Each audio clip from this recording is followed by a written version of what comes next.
popcorn.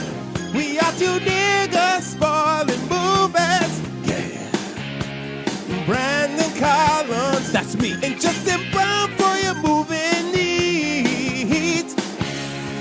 Medium popcorn. Woo! You haven't seen it, well, we're gonna spoil it. Spoil it in your face. That's your warning. So if you get pissed, it's all your fault.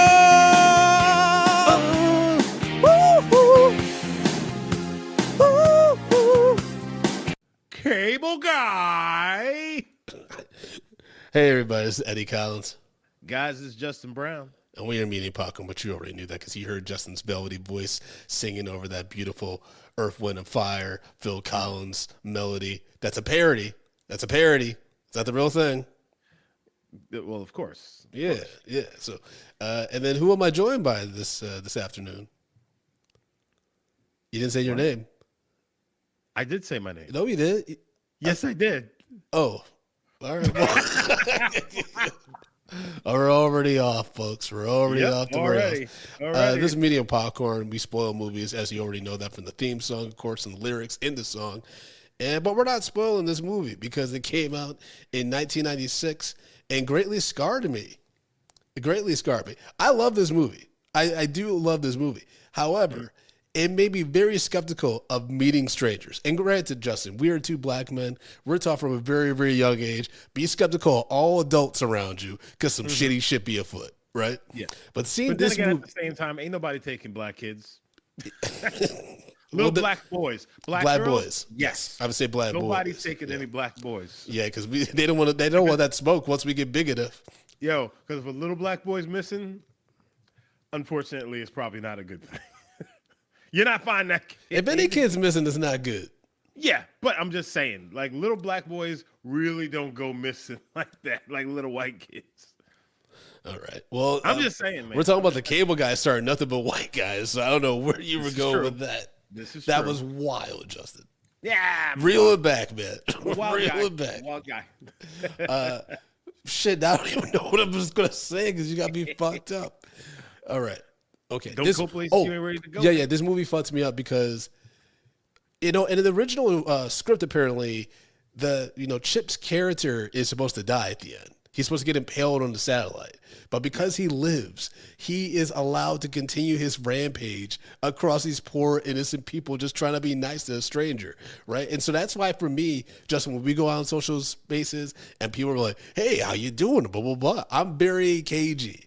Because I don't know if you're going to pop off and do some weird shit where I'm in jail for the weekend, and then next thing I know, you popping your nipple on a plexiglass, trying to get me fucked up in jail. Oh, Billy. Because let's be real, Chip is mentally disturbed. Chip is dangerously disturbed, actually. Oh, yeah. 1,000%. But you know what, Brandon? And weirdly enough, this is somebody that I would attract. Oh, yeah, for sure. For sure. Because you've seen me attract some pretty wild people. Yeah. Yeah, I mean, immediately you can sense that Chip is off his rocker. I felt like when I was younger, I didn't quite get, I didn't think it was so insane that Matthew Broderick would become friends with this guy, right? Mm-hmm. But now as a grown man, it's been a few years since I've seen this movie, and I'm like, immediate red flags as soon as you meet this guy. When he's like, well, look who decided to open the door. I'm like, Jim Carrey is 1,000% insane in this. Oh, he's wild. I mean, but this is he's also so Jim unhinged. Carrey in his hay. But he's so fucked up. Yeah, no. I'm not saying he's not. Jim Carrey is cuckoo fucking bananas in this film. So insane. But at the same time, this is Jim Carrey gold. This is where he lives. After watching most Jim Carrey films, you have to say to yourself, is Jim Carrey playing a character or is Jim Carrey like clinically insane? I think it's both. I think it's very plausible. A little bit of both.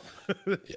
Because, he's so unhinged and disturbing in this. It's just, but he also gives that relentlessness where you're like, oh, Matthew Broderick's in trouble. Like, both in front of the camera and off camera. You know what I mean? Because it's clear, like, I would say in casting Jim Carrey, Matthew Broderick didn't quite meet that level. And actually, he told Ben Stiller it was really, in Judd Apatow, it was really hard for him to keep up with Jim Carrey's improvisational skill set. Yeah. Because it's it's just so hard to keep up with that guy, right? I was thinking an alternative world based on Lluvia's research that she did. Ben Stiller actually, you know, who directed this movie, flirted with playing Chip. Yeah. And dare I say, knowing how fucking crazy Ben Stiller is, I think personally that might have made this like an all-timer for me. Jim Carrey is great. We established that like up front, right? Wait. He for playing Chip? Yeah, Ben Stiller. Remember how fucking crazy Ben Stiller is with his villain characters? Oh, no, yeah. I'm just like, it would be a different movie, and I'm not saying like I don't appreciate everything Jim Carrey brought to the table, but Ben Stiller playing this character, especially with that little bit, even with the little bit of the brothers, when he's like, you know, I think my brother was shot by an Asian. I think, you know, he was speaking Asian. I'm just like, Ben Stiller's just so fucking warped and funny. I think it actually would have made this comedy an all-timer.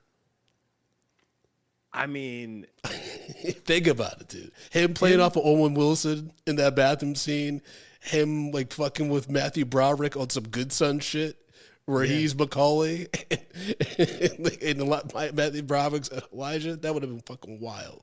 I mean, yeah. Because Jim Carrey, you immediately, it's like Jack Nicholson, The Shining. You immediately like, this nigga's crazy. Yeah. You know, there's no questions about it. Yeah, I think Ben Stiller would have came in a little bit more subtle, because Jim Carrey immediately goes to crazy town. Yeah, immediately. Like there is like, you already know what you're getting into as soon as you see him. Like, imagine Ben Stiller's nurse character from Happy Gilmore. Right, but as the cable guy, so he plays it like where he's charming, and then like he removes the Matthew Broderick sees the real insanity. Honestly, Brandon, that's pretty much the only critique I have about this film. Is like, we don't have any of those moments where you're just like, oh, this guy's, you know, this is somebody I would actually entertain and be cool with. You know what I'm saying? Because he's so crazy right out of the gate. There's fucking Macho. Yeah. He's so crazy right out of the gate that like no one would ever spend a minute with this person or want, like, there's not enough channels that I would want to see where I would entertain this guy to let him hook me up, and then now I'm dealing with him. I would break something, and then get a call and get somebody else to come so I could try to get free cable from them, then deal with this dude. Mind you, folks, this all starts just because Jack Black's character, who's like Matthew Broderick's best friend in this movie, he's like, hey, man, slip your like cable guy $50, you'll get all the channels for free, all the premium channels for free, or whatever. So he does have a Jim Carrey because he has to move out of his apartment because he told his girlfriend, played by Leslie Mann, that he loves her and got all, which is so weird. No. He asked her to marry him. And then she was like, you gotta go, which is, nigga, that's a sign. Yeah, that's why it's so weird when he's trying to prove to her like how much he loves her and cares about her. I'm like, I mean, that's what you do when you propose, technically. Like, I don't know if this is gonna work out, buddy. Yeah. And Leslie Mann's a cutie, but I'm like, you know, there's other fish in the sea, man. Bro, I mean, you are, if it's not in the first 5 years, in 15 years, you're looking at divorce, bro. You're looking at divorce, or at least her cheating on you. Jesus. And hopefully not with Chip. No, but think about it. You ask a woman to marry you, and she kicks you out. That means she's just like, I ain't ready. Like, you're not the guy I want to marry. Yeah. And I need to see more options. Because she is dating other people. Well, she dates Owen Wilson, who then gets assaulted in the bathroom by Jim Carrey in the most absurd outfit. Looking Jim like Vince McMahon. Jim Carrey was giving him the work in the bathroom too. I was like, this is so unnecessary. I mean, Owen Wilson's character is an asshole to the server, so we like kind of lose any like goodwill towards him within like a few minutes. So then when he gets rocked, it's like, oh well, he kind of deserves it. But like, imagine you just on a date with some chick that you barely like want to hang out with, because remember he was like, oh yeah, I meant to call you the other night, but I just like came from the gym, I passed out or whatever. And do you get beat up in some Italian restaurant by a nigga that looks like Jim Carrey in cop glasses and a goofy ass mustache, who's scatting after he whoops my ass? Just like, my day got so fucked up. yo, this motherfucker beats my ass, and he starts doing the fucking theme song to Frasier. I laughed so hard though when like they did the news story and then it cut to the sketch of Jim Carrey and Matthew Broderick did a double take. Like he was like, "Is that?" That's so fucking wild, dude. Imagine you know that this guy's just wrecking havoc on your life. Wait, it's just like, wait, is that Chip or is that Frankie Mercury? Who is that? Freddie Mercury. Frankie, hey Frankie Mercury. Oh my God, there's definitely a fucking, imitating singer who goes by Frankie Mercury. And he sings Queen songs. Oh my God, for sure there's someone in Reno doing that shit. Bro, they just type it into the internet. It'll show. Okay, so Chip again is completely insane, but Matthew Broderick continues to kind of entertain him because he keeps popping around. He's like, "Oh yeah," he's like, "Yeah, let me know, when you want to take me to that satellite or whatever the fuck." And hold on. I think another reason that he's hanging around is because when they go out the first time and he takes him to that satellite, right? He gives him advice, and he uses that advice, and it actually works. Sure, it's kind of common sense advice, though. It's not really like Jim. Well, no, he's just like, no, invite her over for this thing, and and like these are kind of he quotes whatever movie. Sleepless in Seattle. Oh no, Jerry Springer. Jerry That's right. Springer. He gets Sleepless in Seattle to get for the cable thing to get her to come over. Yeah, but he quotes it. Gives him a Jerry Springer quote. He's like, "Yeah, it's from Springer. Is this final thoughts?" But it's like he actually says that it works, and he also invites her for Sleepless in Seattle. So and she does come by. So he's just like, "Oh, this guy may be a little bit weird, but he actually gave me sound advice." And you also have a guy who has nobody. Right. I mean, yeah, he has a family, he has a parent, but like he does. His girlfriend left him. He's living in an apartment by himself, and he clearly doesn't want this life. And then somebody's given him a little bit of something. It's like, yeah, he's gonna cling to it, even if that person is nuts. Yeah, I mean that's the thing for me. It was like this nigga's too out of pocket. Matthew Broderick in the mid-90s, he can make some friends. He's an everyday white dude. That's why Ferris Bueller still stands the test of time, because white dudes are like, I want to be that guy. Yeah, you don't just lose that. No, it's not I want to be that guy. I can be that guy. That's the thing. That's so wild. Oh, yeah, because he's an ordinary dude in the suburbs. So, yeah, they think that they can do that and shit. Yes. Yeah. But it's like, no, like Matthew Broderick hit at the right time. Like he had just the right amount of charm and the right kind of script and the right direction, like where that just like became a thing. Yeah. Which was, I just watched the Turtles movie, the new latest animated one again, like a week ago. And, they're watching Ferris Bueller, and then they're like, man, I can't wait to go to high school. You just get to sing all the time. You get to sing on floats, and everyone loves you. So fucking crazy. Yeah, I love that movie. I love all those movies. I love all the movies we're talking about lately. Like this one, because I saw it so young, and I knew as a kid that this was fucked up. Oh, like there's just such a darkness to Jim Carrey and how he played this, and it's one of the reasons why it didn't do well at the box office. But that's also because he gets there so fast. It's like he doesn't. He really does. Again, there's no lead in. It's just he's just gone. He's just all the way there. The moment he comes in, because he does, the old. So you want me to do this? That whole thing. Yeah, it's just like. But the way he does it, the whole thing is crazy. Like that's what I'm saying. It's like I kind of, my critique was like I wish he would, they would have pulled back a little bit and slowly revealed that, that manic behavior that he has later on, because we were like, oh, this is just like a good guy that he's friends with, and then you're just like, oh no, this guy's fucking nuts. This just should have been a comedy version of the movie Single White Female. That's a good comp. You know what it is? I wonder if Ben Stiller legit, like maybe Judd Apatow, Ben Stiller, they're just coming off the Ben Stiller show and the Larry Summers show, I think, like that around the mid-90s. And I can see a world where Jim Carrey's like, hey, I like you guys. And they're somehow able to get like $20 million to pay for Jim Carrey's fee. But I can definitely see this movie where they pitch Ben Stiller as Chip, right?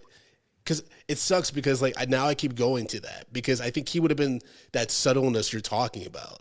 Like, but then he slowly, like, by the third act, we get to him in fucking heavyweights where he's fucking flipping and doing all kinds of wild shit. Obviously, not for this, the context of this movie, but at that level of insanity. Yeah. You know, and Jim Carrey, like you said, like from scene, not even from scene one, kind of like in just his conversation initially with Steven, it's like, you don't want to keep talking to this guy. Like, I don't care how fucking lonely you are. Jack Black is his best friend, constantly trying to hang out with him, right? Like, it's not like he's yearning for friends or companionship. And he can go on dates. I mean, Jim Carrey does hook him up with that sex worker, which was a wild scene, which makes a lot of sense that she would be because she's just this random hot woman around all these older folks. And where did Jim Carrey get those old people from? I mean, he probably gives them all free cable.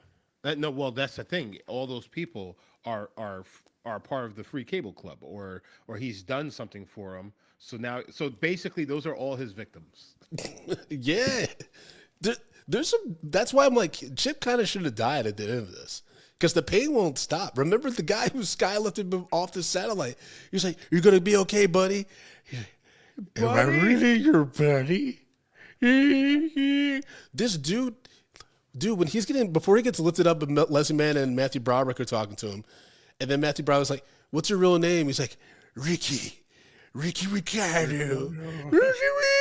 And then they're just like, Matthew Broderick and Leslie Mann looking at him like, "Oh," I'm like, "No, he's fucking crazy. Restraining order immediately." Yeah, he cannot be within 20 feet of you.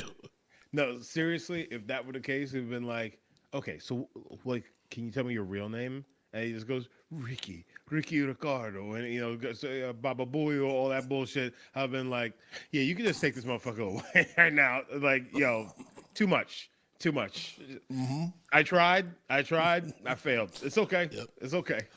Yep. And it's not the newest draft of this horror comedy script I wrote, but in the previous one, I had a scene where the black chief of police is interviewing a suspect, and he's trying to interview the nigga just like, "I see the Lord and the devil in your eyes." And the chief's just like, "Yep, I'm not doing this." He's like, "I'm not continuing to talk to this crazy nigga." Yeah. Fair enough. That's why black folks are detectives, because we give up too easily. We're like, this nigga crazy. He might have done it, but I'm not going to ask enough questions to find out. Cuff this motherfucker. If he didn't do this, he did something. There's a line. What's fucked up is I feel like that's an approach for a lot of cops. Like, cuff this motherfucker. He may not have done this, but we'll find something. You keep on digging. We're going to find something this nigga did. Oh, my goodness. Yo, Matthew Broderick should have known he was in real trouble when he's not answering Chip's calls. Chip leaves him, like a dozen voicemails? Yeah.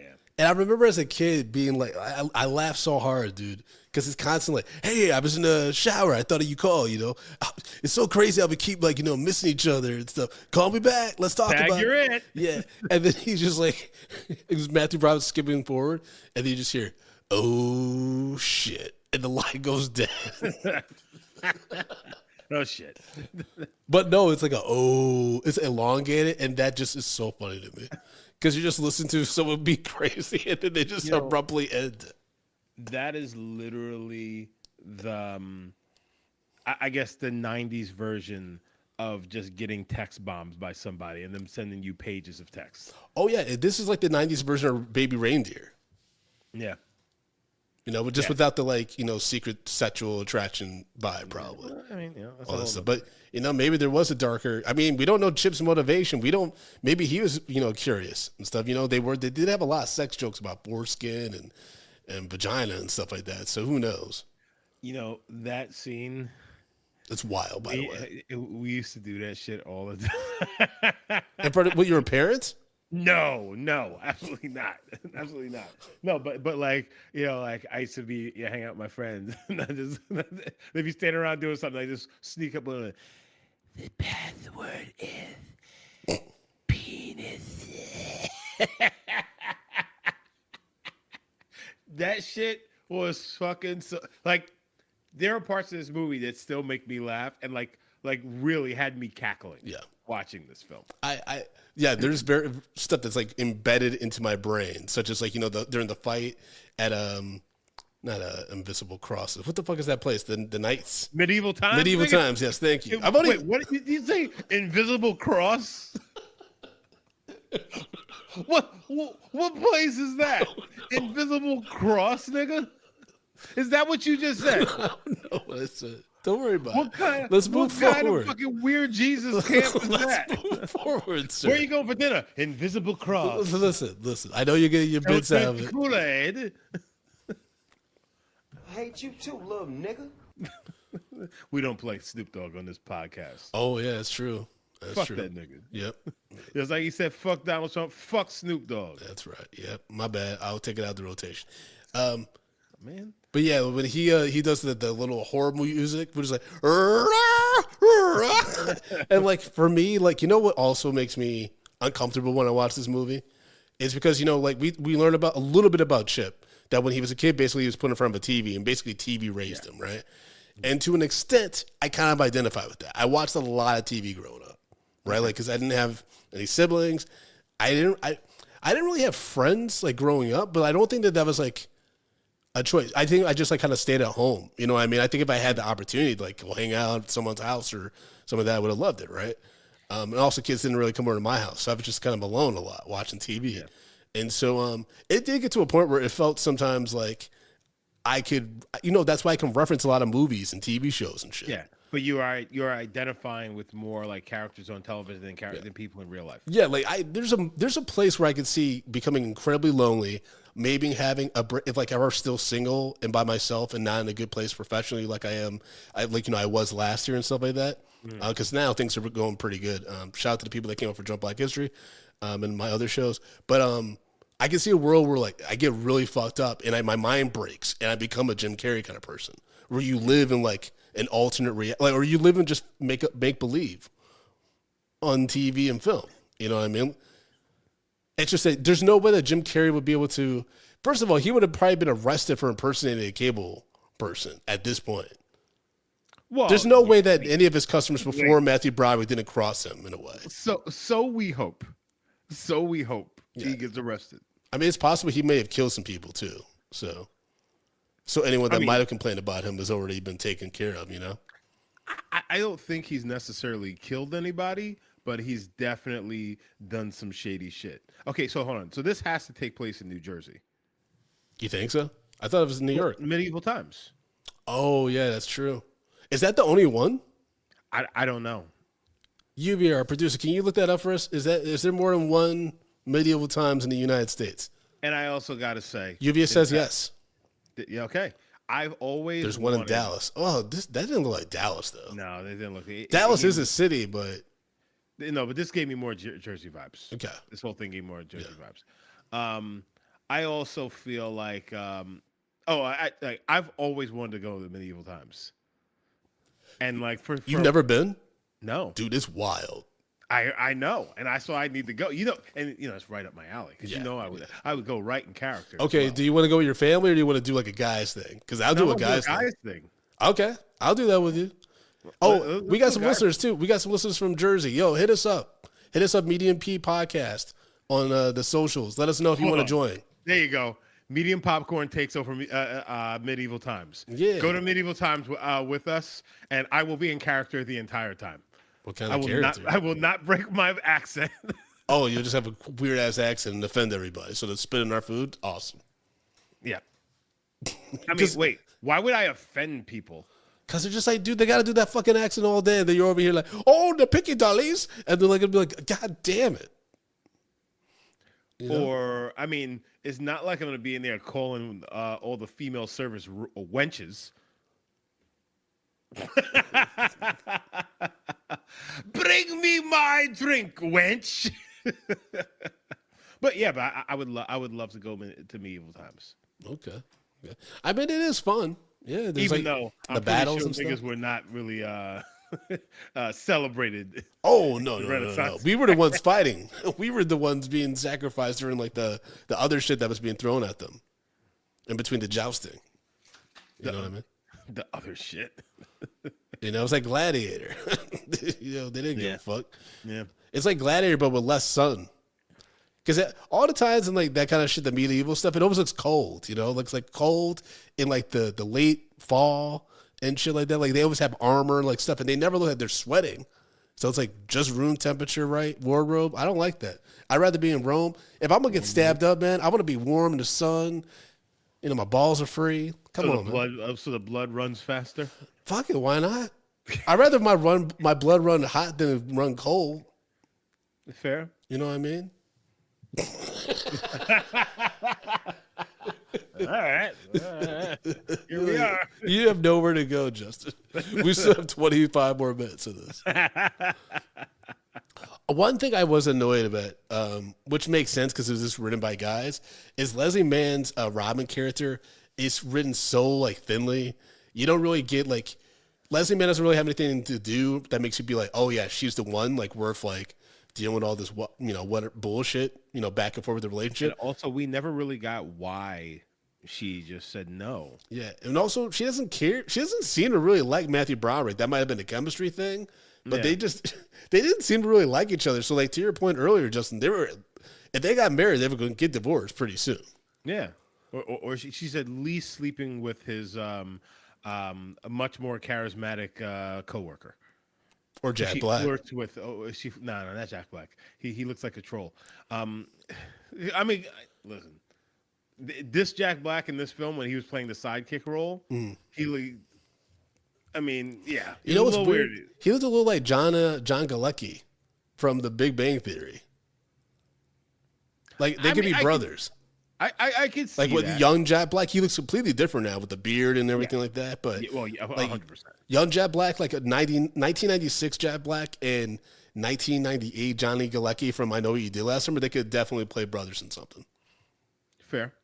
And Jack Black, remember, he like did like a lot of little bit roles around this time. Like he was like in Mars Attacks and shit. Like this is like actually, this is probably the biggest role he had in a while. Ben Stiller stay hooking up his friends, man. That's what you're supposed to do. I didn't know that they were friends.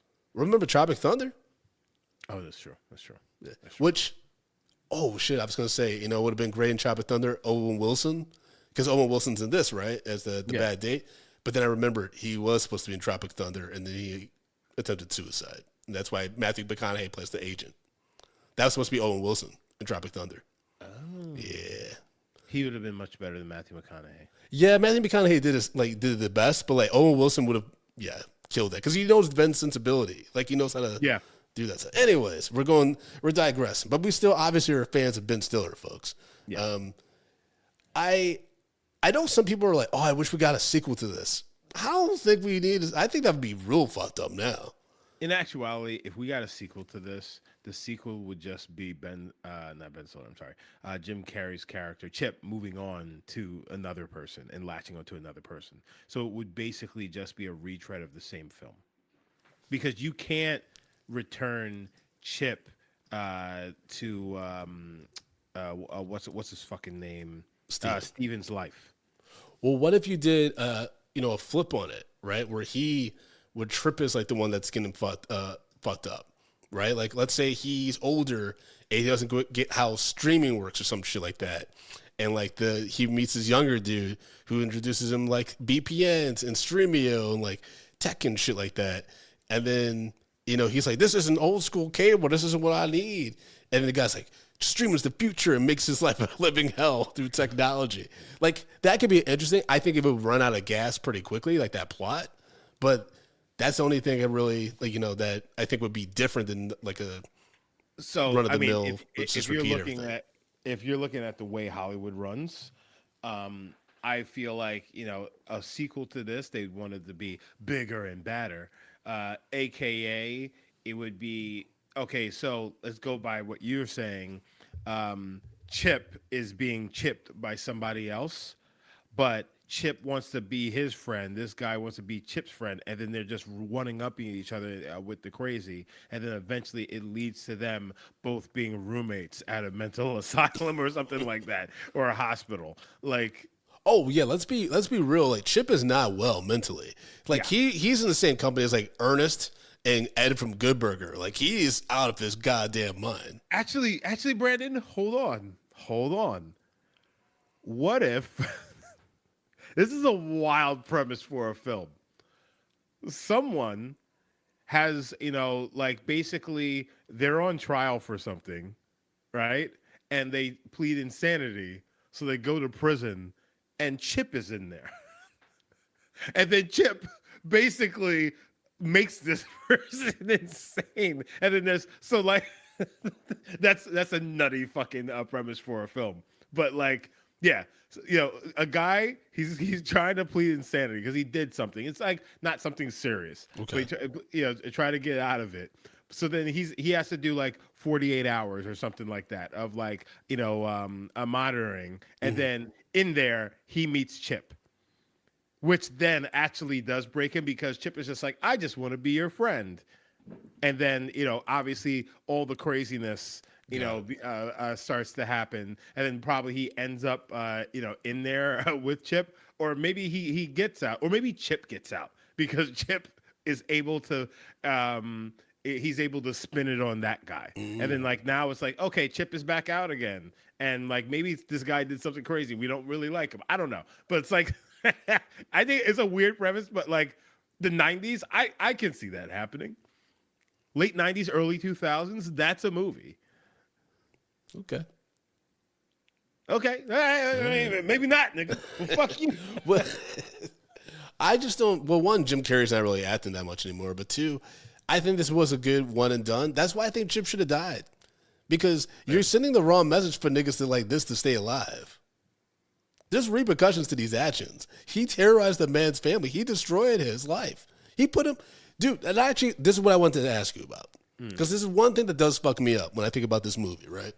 And this is probably something that not even like Judd Apatow, Ben Stiller, and them are thinking about, which is, let's say Matthew Broderick's character Steven, right? He goes through all this shit, right? He's been in prison for a weekend. His girlfriend, like he caused like trauma and shit, like with the family, right? He's doing all these things, Justin, right? Causing trauma to Steven. Are we in agreement with that? Yeah. Oh, yeah. Like the things that Steven was going through could be considered traumatic. Okay. Chip likely has no money. We never really learn where Chip lives. It's probably in a van by the river. And Justin, am I right in assessing if Chip doesn't have any money, then Matthew Broderick's character Steven can't really get anything out of Chip to like compensate for the pain and suffering that he put, right? Am I right in saying that like when you go through some shit like this, if the person stalking you doesn't have a quarter to their name, you're fucked, right? On all angles. Like you can't get restitution in any way. Like hold on, Brandon. So you think if somebody does you wrong, you expect to get restitution for it? That's not how the courts work. Listen, the fact that person gets locked up is your restitution. You can't necessarily get monetary compensation off of someone just because they did some fucked up shit. Really? Yeah. That's not how shit works, bro. That's so fucked up, man. That means anyone can fuck with you. Yeah. They can destroy your life.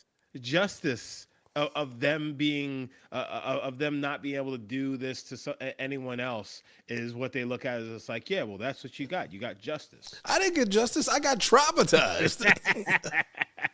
But like, that's, you can't go in thinking that you're going to get monetary compensation because 9 out of 10 you're not. Well, I wasn't thinking I was going to get compensation for anything, but I was just asking in a hypothetical.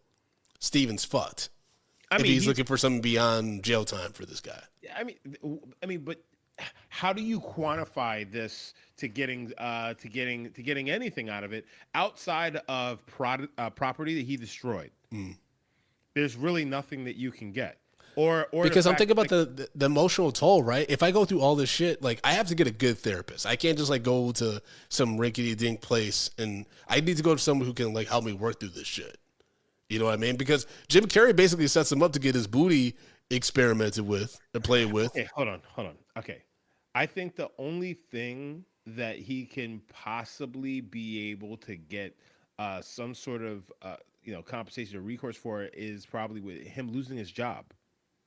That may be all, right? Yeah, because he said all that in the privacy of his own home, so it wasn't even like it was at the workspace where he could have been recorded or something. Yeah, and also like so. Let's say this I'm not sure on the so in New York, only one of the parties has can give consent to like record someone, right? Jim Carrey's character was a third party. Therefore, there wasn't consent for that. So that's 1000% spying. And, that's illegal.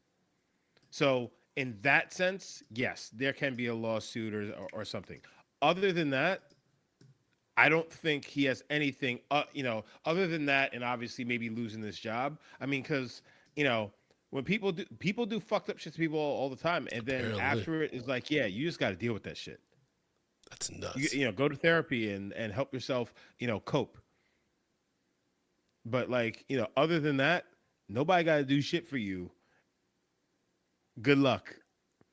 We got him. That's so crazy, dude. That would fuck me up.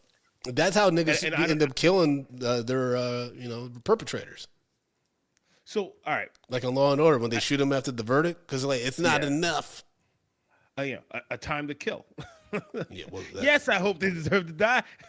Yes, they deserve to die, and I hope they rot in hell. Like that's where you get there, because you're not all you're getting is just like, hey man, they're in prison now. I hope this makes you feel better. It's like it doesn't.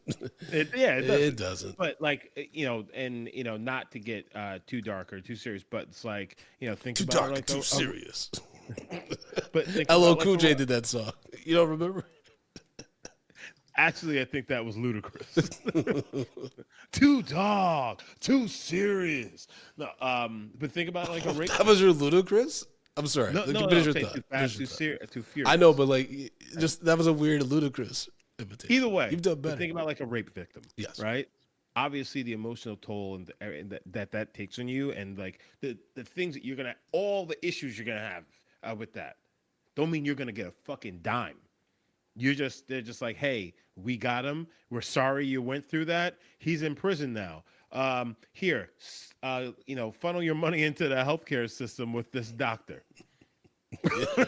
I hope you got good insurance. Yeah. Let me introduce you to Bernie Madoff. He's a good guy. Yeah. Yeah. That's what, man. Those niggas who were like, hey, let me talk to my good friend Bernie. They sure got egg on their face. Now they can't even afford eggs. Listen, when somebody stole my fucking identity and took me for a ride, nigga, I'm gonna tell you right now, that nigga that introduced me to that motherfucker, I'll never trust the word that comes out of his mouth ever again. Oh my goodness. So Paul Giamatti, Phil Hartman, Adam Sandler, and Robin Williams were considered for the role of the cable guy before Jim Carrey took on the part. Those would have been completely different movies. All of them would have been so different. Okay, we need to go down that line again. So, first one? Paul Giamatti. It wouldn't have been as fun. Yeah, it wouldn't have been as funny. A comedy. Honestly, so I know the second one you said was Phil Hartman. Yeah. I feel like that could have been great. That would have been a very interesting film. Yes. Because it's such outside of his character. Because he always plays the straight man or someone that's very, hey, whatever. But I think that would have been super interesting. It could have been a fucked up like Ned Flanders kind of thing. Yeah. Like real scary, like the dude who because I could see him playing the scenes with the family really well. Where they're like, why would you not love this guy? And then exactly. Phil Hartman's just looking at him like, because Jim Carrey's just immediately insane, like with that fucking sweater. He's like, hey, you're not a real person. You're a cable guy? Like, that doesn't make sense. You got fired, right? For doing too much cocaine? There's nothing. I would definitely be like, let me call your employer to confirm who you are. But this is back in the 90s where they just let anybody in their fucking house. Yeah, that's true. Like, cable guy, run your shit, nigga. I'm taking the cables up with this motherfucker. I live here now. Adam Sandler was next on that list. I don't see that one working at all. He would have been too young, one. And I like that they went older. I think if you go older, it makes it way more sinister because this dude should know better. If you go too young, it's like, especially a kid that was, especially a kid that was raised on this, and you're like getting them fresh into adulthood where they're just unleashed upon the public. Okay, yeah, that's a different. That's a little darker. Yeah. So all right, so like, and Adam Sandler, it would have just been like at this time, him going like, Jubity. Yeah. Or he would have got really close to it and just screamed in his face. Yeah. I gotta say though, man, after SNL 50 and the recent Oscars, I just love Adam Sandler, man. I love everything he does. Like, so do I. Because the song was amazing. That song he did about SNL, that was really good. And then like the whole bit with Conan where he's like wearing his hoodie and shorts. And mind you, folks, he wore that shit to a screening at WME in Beverly Hills. He just wore a hoodie and shorts, and he introduced a Steven Spielberg movie. And admitted during his speech he hadn't seen the whole movie. It was insane. But that guy is pure Adam Sandler. Yeah, it's great. Like he just lives his best life. That's what people love him. Yeah. He seems like a regular guy. Robin Williams. I think it would have been the same problem that we have with Jim Carrey, which is not that we don't like the performance, but that he immediately is at 100. Yes and no, because I also think that Robin Williams. Because, like, think of, like, I forgot that horror movie that Robin Williams was, but he was playing a writer, but he was also killing people. Oh. We got to do that. We got to do that movie. That was a really good movie. Was he a writer or he worked at the photography thing? I can't remember, but it was a Robin Williams horror film. Like, you see, like, Robin Williams has really, really top-tier acting chops. He does. What he did. Yes. So, I think a Robin Williams... In this film, I think he could make that turn to get really dark and really crazy, and then turn it back to be that guy that you really, really love. Because imagine him, at the family's house. Like, oh my, this guy's fucking great. Also, I feel like he looks like the Cable Guy type. Yeah, I can see that. Out of the ones we just went through, like I can see him being a really strong. Well, I can see Robin Williams being a really strong alternative if they like went that direction. But Phil Hartman's the most curious one. That's the one where I'm like, oh, I would have really liked to see what that is. Yeah. But to me, I think the strongest, like I said, alternate world of this movie is Ben Stiller starring as the Cable Guy, because I just think, one, he's like directing it, and he's working with Judd Apatow, who they've been working together with, together in a few things. And I think it would have been better maybe for Matthew Broderick to play off of. Because I can see Jim Carrey kind of being a great person to work with, and it's very, very fun and charming and relaxed to everyone on set, right? But I can see being an actor playing off of him, there's no real connecting because he's just going. Yeah. And it's up to me, because I'm the lesser name, Matthew Broderick, that I have to keep up with him versus us working as a, two-hander. Yeah. That's why I think some two-handers work really fucking well, because I think that there's no ego in how they play off each other. Like, I think that's why Jonah Hill and Channing Tatum work so well in 21 Jump Street. Yeah. You know what I mean? That's why I also think that Vince Vaughn and fucking Owen Wilson did so well. Yeah. Will Smith, Martin Lawrence. I think there's just like a mutual respect, and so we're constantly going back and forth, so we're both winning. Yeah. It's not like I'm just over, because there's moments where I'm like, I feel like Matthew Broderick just like didn't even have to act. He just said his line. And that was like, he's like, "Cause what does it matter? You're just gonna be looking at Jim anyway." Yeah. Yeah. The Jim was just out of his fucking mind. Hold on. Okay, yeah. Sorry. Lluvia in the chat, she put the Robin Williams film as a 1 hour photo. Yep. That's it. Thanks. No, because I thought it was I thought I was thinking of a different film, but once I saw the Wikipedia, I was like, oh, yeah, okay. That's all right, Justin. People have seen your AARP commercials. They know that you struggle. They know that you slowing down a little bit. It's okay. How many of these fucking commercials have you done? Because I get a text every week now from a different friend, like, "Hey, I recognize this guy." I'm like, "It's you in a different fucking commercial." Behind that same fucking, in front of that same fucking green screen all the time. It's not a green screen. That's my home studio. Okay. That's just my light setting up. But I can tell. Just like they just keep switching backgrounds with this nigga. He puts on different outfits. He's like, "Hey, are your knees hurting?" So how many of these have you done? So so the audience is aware. How many commercials have you done? Nigga, I've might see. I've done a lot. This nigga gotta eat. I got mouths to feed. Hey guys, Do you like lottery tickets? I'm actually up for a lottery commercial right now. You know, it's funny. I got a text from a chick who I talked to like a while back, and it hit me up. It's like, "Hey, I remember you." And I'm just like, "Nope, nope, nope, nope, nope." Not touching that. But what we are touching are these letterbox reviews on the Cable Guy. First one pulled by our producer Lluvia is Vulcan Vader, who wrote, "Anyone who says this is a cult classic is probably in a cult. 2 out of 5 stars." Yeah, I don't know about that. I don't know about that either. Logan Van Winkle wrote, "Most iconic karaoke scene in all of cinema. 3 out of 5 stars." I mean, it's out there. But that's a moment, too, where you realize this nigga's plumb crazy. Yeah. Who's plumb crazy? Chip or Jim Carrey? Both. Jim Carrey was possessed in that scene. Yeah. But just the scene itself is just like Steven, you have all these strangers in your house with what's clearly bootleg equipment, and the one woman who's smoking hot out of this whole fucking crowd immediately zones in on you. Ask more questions, my nigga. Nah, bro. You gonna get that. You gonna get that. Man. Nigga, you know how I would be so sick the next morning after Jim Carrey's like, I tried her out last week and I'm healthy as a horse, not a drop. I'd be like, I mean, that was gross. That was fucking gross. So gross. But, Brandon, how many times have you ignored warning signs? And you're just like, well, sometimes nigga got to do the Yes. I was just thinking about that the other day. I was like, ooh, I dodged the bullet there. Actually, I mean, if you want, we can have story time with Uncle Justin. I've got a great story of me being a fucking savage. Oh, all right. God.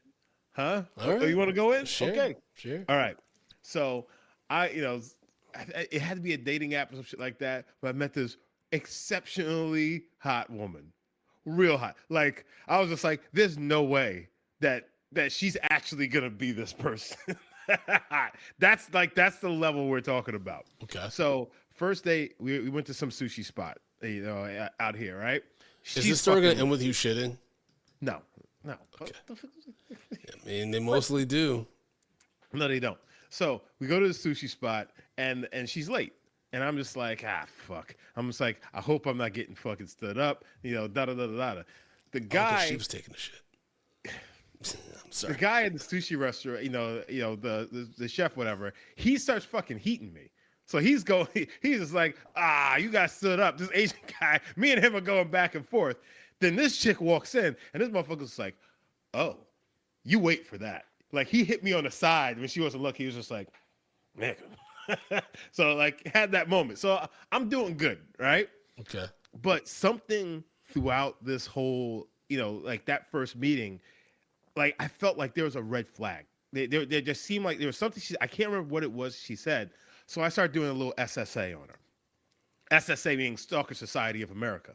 So I started stalking a little bit, digging a little bit deeper into who this person is, because she said she was married before. She had she had a kid. And I'm just like, but like something was very vague. Found out that her ex-husband was in prison. And this nigga's doing years. We talking years, nigga. He's doing years. Because he was scamming people. And like out of millions of dollars. Okay. And he got caught, and obviously he got locked up. But then within reading it, I found like fucking threads of people talking about this scam and this guy. Found out that technically she was a part of it as well. Because he used her as a proxy. Who she was to lure people in, and then such and such and such, right? So now I'm just like, oh, she's a scam artist. Okay, gotta stay away from her. At the same time, I get a call. She's just like, hey, why don't you come by and let's hang out, da da da da. And I'm just like, I remember that butt from the restaurant. So I'm just like, I shouldn't. because this could be a setup. But I went anyways. But I took precautions, Brandon. So I parked a ways from the complex that she lived in, right? I, took everything out of my wallet. I went in there with just my ID, all credit cards, everything, left that locked up in the car. I just went in there with my ID and my phone. Did you tell a friend where you were going? No. See, that's what's different between men and women. They would have been like, because nigga, I'm ready to fight. I'm getting out of the apartment. Oh my God, Justin. The hubris that's going to be brought upon you, it's going to be the darkest of seventh sons. And I do not want to be there for that. But hold on. So then I take my keys and I hide them in the wheel well of my car. So just in case I do got to run, I can circle back around to my car. That is so wild because you're doing the kind of risky move. At Drunk Black History, we talked about the Green Book. And the Green Book used to have kind of nightclubs, kind of manly joints, like strip clubs. And we were positing how risky it must have been for the niggas that found out that those strip clubs weren't friendly. That's what you're towing that line right now. That is insane, Justin. So then offer some butt.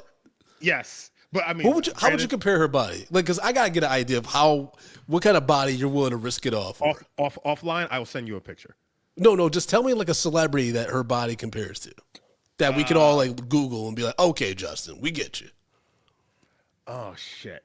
I'm trying to think of a curvier Selma Hayek. A curvier Selma Hayek? Yes, and natural.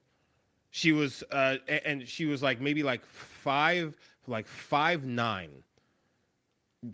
like a 5'9". She's Puerto Rican and Dominican. She was Brandon. You got to risk it. You got to risk it. You got to risk it. Okay. Okay.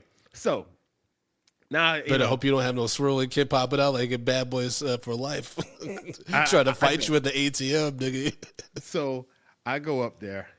High alert the entire time.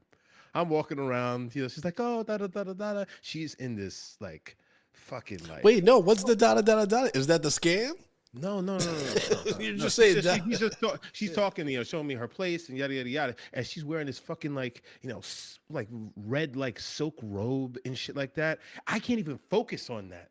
Because I'm too worried about the nigga that's probably hiding somewhere in a corner. Or something. Oh, I thought you were going to say you're too worried about busting the nut. I was like, yeah, that happens. So, she's showing me the apartment. She's like, oh, yeah, my daughter's asleep in the other room and things like that. I'm just like, there's 3 niggas in there ready to fight. Go running out at me. So eventually we go back to, now we're back in her bedroom. And, we doing things, right? But at the same time, when we went to the bedroom, I closed the door because I need every second I can get. I'm in there. I'm doing filth, right? But all the while, I'm listening for footsteps and shit outside of the door, right? I'm just like, I can't focus on the job at task. But then eventually, you get into the zone. So now, the meat's coming out. I'm sheathing the meat, right? I'm sheathing the meat. And all of a sudden the door flies open, Brandon. The door flies open. Now, mind you, Brandon, I'm standing there. I got a rope on. I'm full, ready, and strong. And this nigga turns to the door in a full-on fucking fight stance. And there is her 2-year-old daughter standing at the door. And she goes, Mommy, who's that man? Brandon, immediately, I drop to a knee. And I'm trying to, cover up my junk. I'm just like, hey, how you doing? It was so bad. And then, she rushes, gets her daughter out of there, gets her back to bed, then I had my night. So I didn't get robbed, but I was sure of it. And I went through with it anyways. But it was actually a happy story. It's a story of triumph because, I got the buns. But obviously, if somebody's trying to set me up, If you were trying to set up a young Justin, you knew how to get him. You knew how to get him. So, folks, we got some Patriot thoughts on the Cable Guy. And remember, you sign up at Patreon at patreon.com/mediapopcorn. Guaranteed to have your thoughts or reviews of that film we're talking about right on that episode. So Courtney O'Connor wrote, as a kid that grew up a Jim Carrey fan, I didn't initially like this film, but upon repeat viewings as I got older, I grew to like it. The scene at medieval times will always be one of my favorites. Jim is pure gold the whole time, and Ginny Garofalo is my favorite cameo of the surprisingly stacked cast of 90s white comedic actors, including the director that without a doubt has the craziest role in this big bowl of cuckoo bananas that is the film. Right. I give it a large popcorn. Yeah, because he plays these two brothers that are on trials, like the biggest trial since OJ. And there's a TV movie with Eric Roberts starring as the brothers. It's so insane. It's such a weird subplot. Yeah. And there's a blackout at the end when the verdict's about to be read. And they had that one dude who, like, pulled up a book and was like, oh, a book. And I was like, all right, this is such a – I get what you're doing. But you're also making fun of movies that do that, you know. Yeah. Oh, shucks, I forgot about Outdoors and not the TV. Strawfire71 wrote, for a film full of unlikable characters, I actually liked it. The whole message of not being a slave to media was pretty spot on. Maybe not as much as when it came out, but definitely now where so many people are being told to touch grass. Broderick's character was the warning that maybe you should be nice to people because they're people, and not only if the relationship is transactional. Okay, fair enough. In today's world, that's a message that should be listened to more than ever. Yeah, I would say if you have a transactional relationship with somebody who seems a little off, and that's the reason probably why you don't spend personal time with them, just always keep that in mind and always be respectful. Yeah, true. Because, you know, when something goes off kilter, that's when you get involved in some shit. True. You know? I think it's also making sure that you're being transparent on, you know, what it is. So, because if not, you get into a point of you know, you're going to have big issues. Well, remember, that's what Steven told Chip, you know, when they're out of the ring. He's like, I'm not looking for any more friends. And Chip's like, thank you for sharing that with me. Lo and behold, the next day the cable's out because he just turned off the fucking power. Like, Chip escalates immediately, even though Steven's very clear on, like, what he wants. But all he shouldn't have called him. Yeah, true.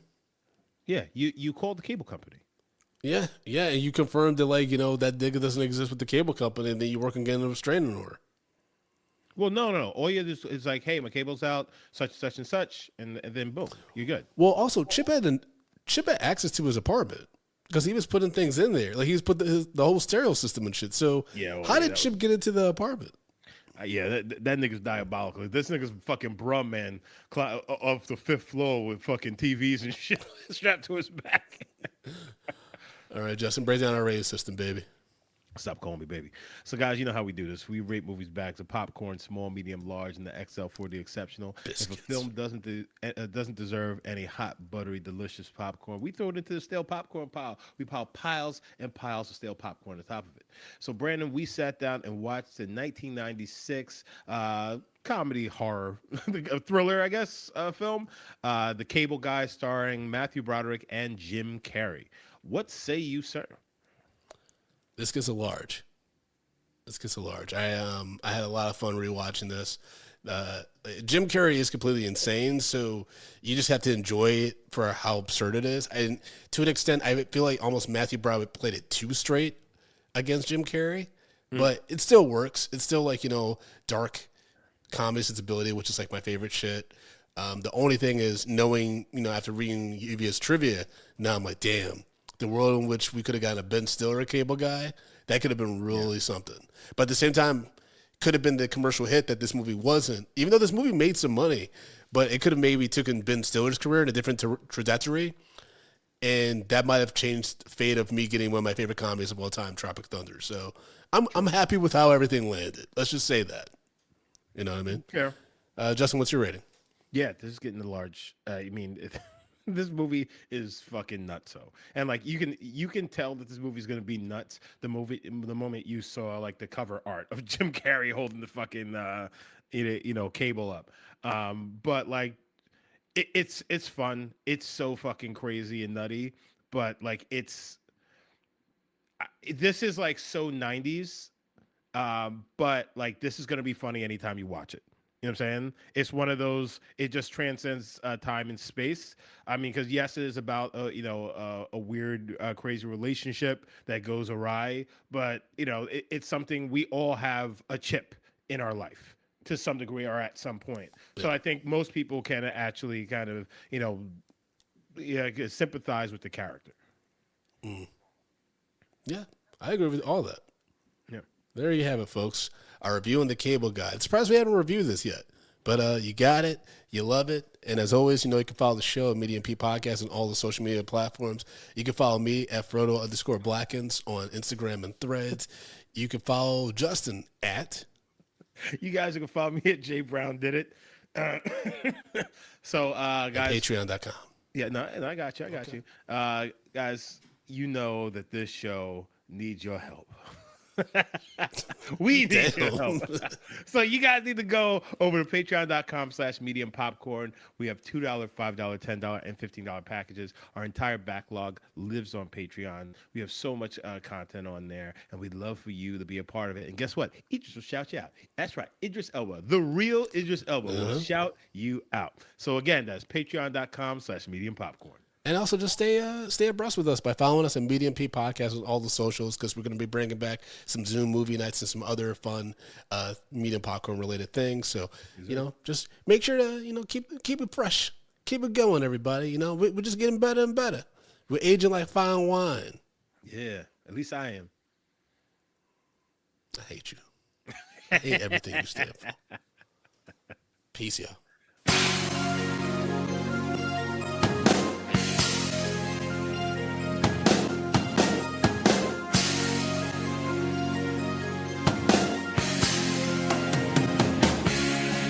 Medium popcorn, we are two niggas spoiling movies. Yeah. Brandon Collins, that's me, and Justin Brown for your movie needs. Medium popcorn, woo! You haven't seen it, well we're gonna spoil it. Spoil it in your face. That's your warning. So if you get pissed, it's all your fault.